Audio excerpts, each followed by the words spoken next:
I also want to introduce you today to this really good looking Evoque we've now got in stock.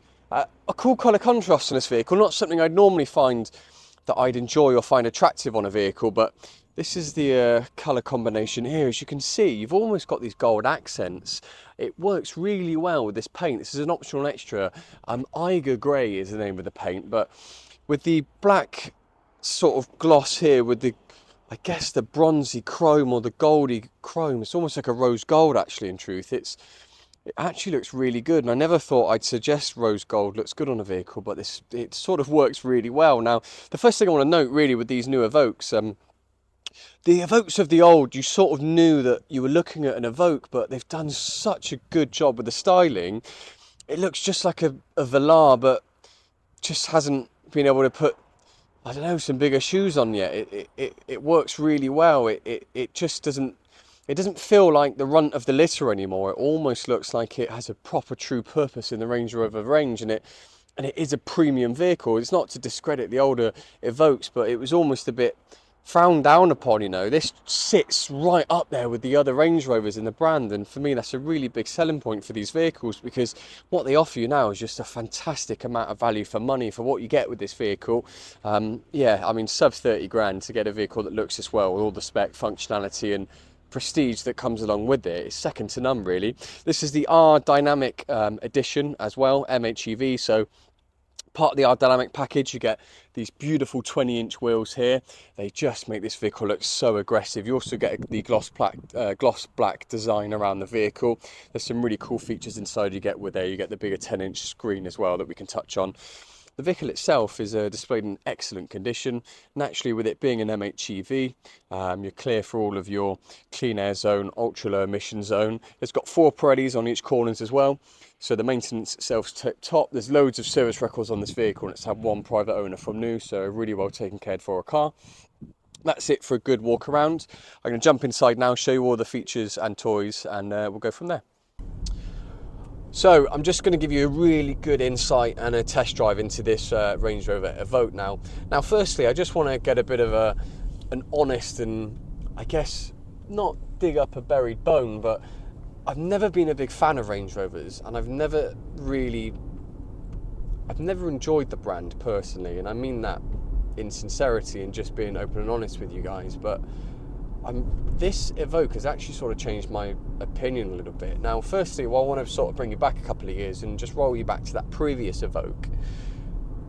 They were everywhere. They sold like hotcakes, and they were obviously very popular, but they always felt like, when I was driving one or I saw one, it felt like it was the runt of the litter, and I mean that in the nicest way possible. And yes, Victoria Beckham helped design the interior, but it didn't feel as prestigious as the other sort of models within the Range Rover brand. This Evoque smashes it out the park, and it doesn't quite have the same feel.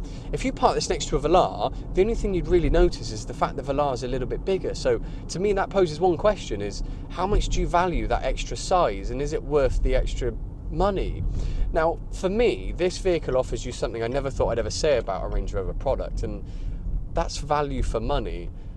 Yes, I've just said out loud that this Range Rover offers value for money.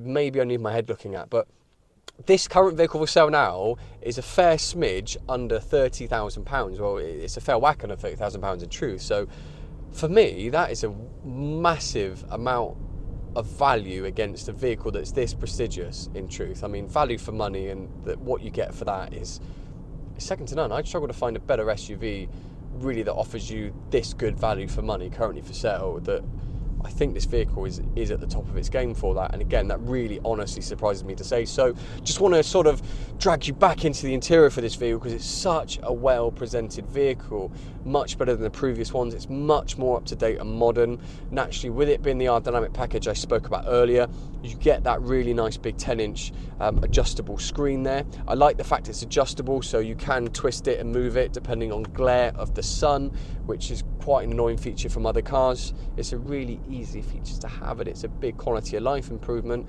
The functionality for that's really good, really easy.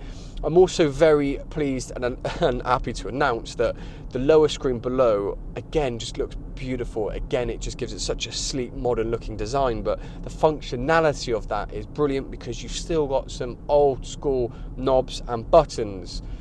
If any manufacturers out there listening, which is definitely not, please don't ever take away buttons, because just one single tablet is too complicated. It doesn't work, it's too confusing, and it's dangerous to use because it's very difficult for you to juggle everything whilst driving. It takes too much time off the road and it's too distracting. Thankfully, this still has that, so you can change all your aircon, your heated seats, your radio, etc. easily and accessibly. I mean, the spec on this vehicle is brilliant. Naturally, it is a Range Rover, it is an R-Dynamic, so you get a really good level of spec standard. Just want to touch on a couple of the bits now on the vehicle. I mean, driver aids, I've got lane assist, I've got blind spot monitoring, so again, we've got plenty of driver aids there. You've got adaptive LED headlights as well, so driving at night you're well taken cared for. The split screens are beautiful. I mean, you've got Apple CarPlay and Android Auto. I'm a big advocate for both of those. Naturally, the main reason for me personally is because it feels familiar. It will never look dated because it will be something you're used to. You're used to your phone, so it will always be familiar. So the user access and comfortability there is brilliant.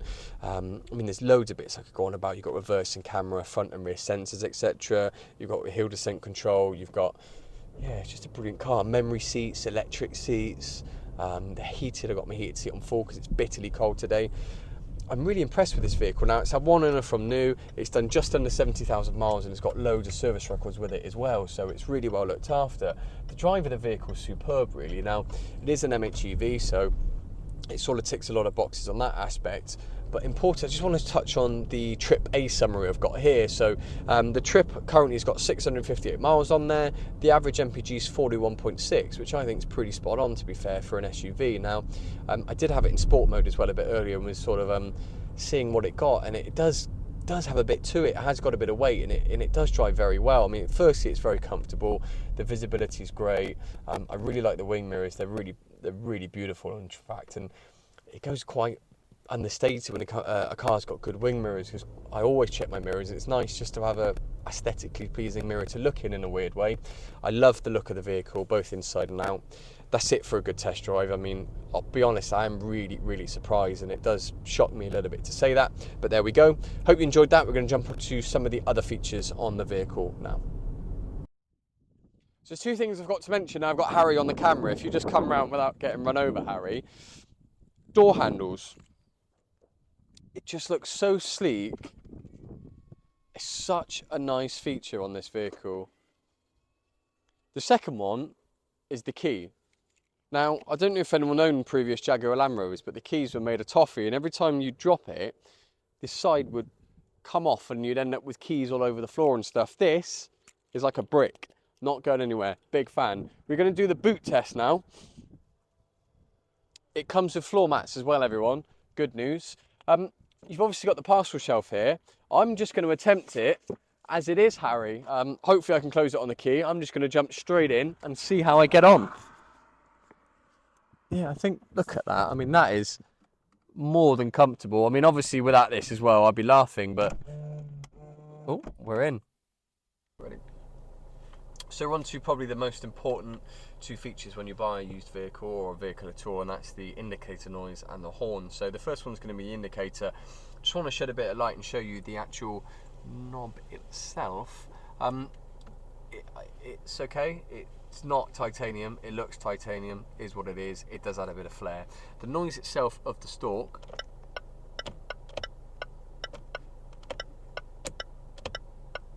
Really good stalk noise. The stalk does feel a bit cheap though, but the noise is good. I'm a big fan. The indicator stalk noise itself, I'm going to go with a 7.6. What would you? I think like 7.4. Cool. Yeah. The indicator itself, obviously we had a glimpse. I think I'm going to be quite impressed with this one. It's a good two-tone, but it's a really nice slow pause in between the two. Yeah.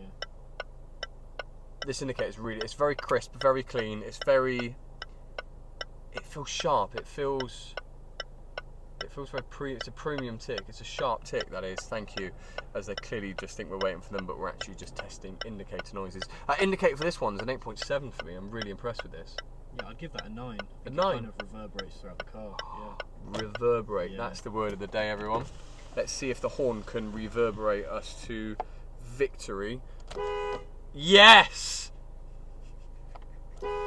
It's good. It's alert, but it's got that deeper tone within the high. So it's got like a high, but it's like a subtle deepness to it as well. And it just feels like you're in an SUV again, and it's good. I like that. I'm a big fan of the horn. It fits the vehicle, which is what the Polo had and what other cars have been missing. It's not about the noise or the tone. It just needs to fit the vehicle you're in, and this car does that. This could be a highest combined, I reckon. The horn for me with this vehicle is an 8.4. I think 8.5. Yes, Yeah, we're yeah. almost there. We need to do a tally up total of all these horns, by the way, and indicators to find who's the leading rank. I reckon this and the Polo we've done today both are going to be on top, because it's a good horn. I'm a big fan. There you are, folks.